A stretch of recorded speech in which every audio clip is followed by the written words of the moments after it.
لو كنتم زيي بتحبوا تخرجوا بره الصندوق وتكسروا روتين الأكل، يبقى أكيد وصفتنا النهاردة الحواوشي الإسكندراني هتعجبكم جدا، واللي معمول بطريقة سهلة وبسيطة وعجينته بدون تخمير ومش محتاج يتسوى في الفرن، وهيعجبكم إن شاء الله جدا. لو أول مرة تشوفوني أنا الدكتورة سهى، أتمنى تشتركوا في القناة وتعملوا لي لايك وشير.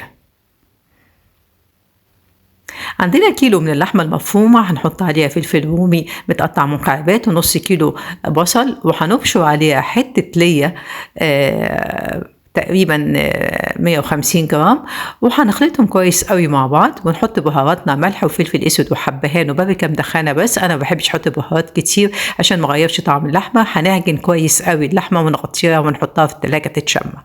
نبدا نعمل العجينه، هنحط على كيلو دقيق معلقه صغيره من الملح، ونبدا نعجن بميه حسب نوع الدقيق. طبعا انا الكيلو دقيق خد مني حوالي كوبايتين وربع من المج الشاي اللي حضرتكم شايفينه اللي موجود في كل بيت.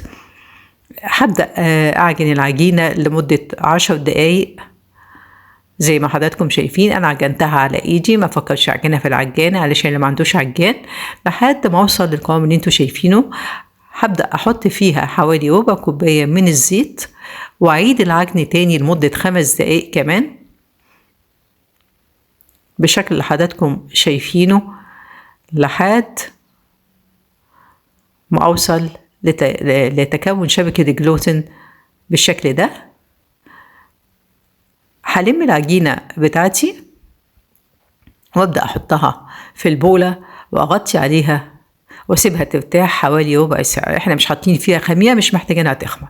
بعد ما ارتاحت العجينة بتاعتي حوالي ربع ساعة، هبدأ انزلها واقسمها لكور صغيرة في حجم الليمونة الكبيرة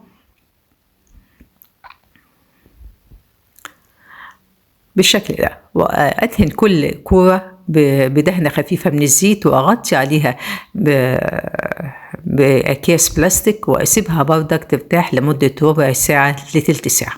هبدأ بقى أجيب اللحمة المفرومة بتاعتي أو خليط الحواوشي، وأبدأ أعمله كور زي ما حضراتكم شايفينه بعد ما تشمع في التلاجة لمدة حوالي ساعتين. وكده كل ال يعني تحضيرات الحواوشي جاهزة. هبدأ أشكله. هاخد كورة من العجينة بتاعتي،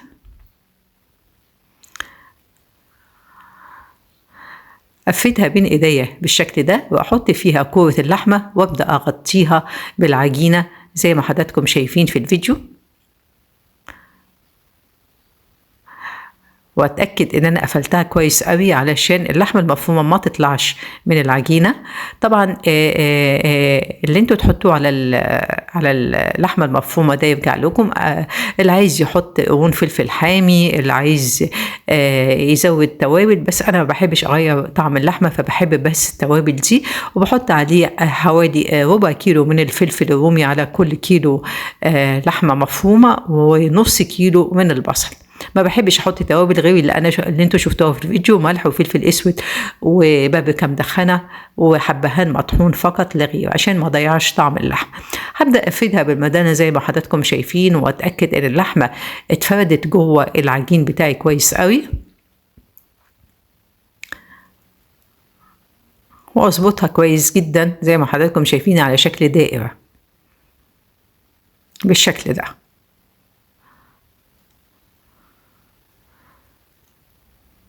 ولما اخلصها هحطها ترتاح في صينية، واعمل كل المقدار. ولما يخلص بعد ما اغطي عليه هبدأ اسويه. هحط في طاسة تكون ليها غطا شوية زيت، وهنزل بأول رغيف من الحواوشي، ولما أحس إن هو اتشمع من تحت هقلبه. دي طريقة التسوية على نار متوسطة، وأغطي عليه لحد ما الوش الأولاني يتحمر بالمنظر ده. هقلبه على النار بتبقى تقريبا متوسطة أو أقل المتوسط شوية، عشان أضمن إن اللحمة جوه العجين استوت.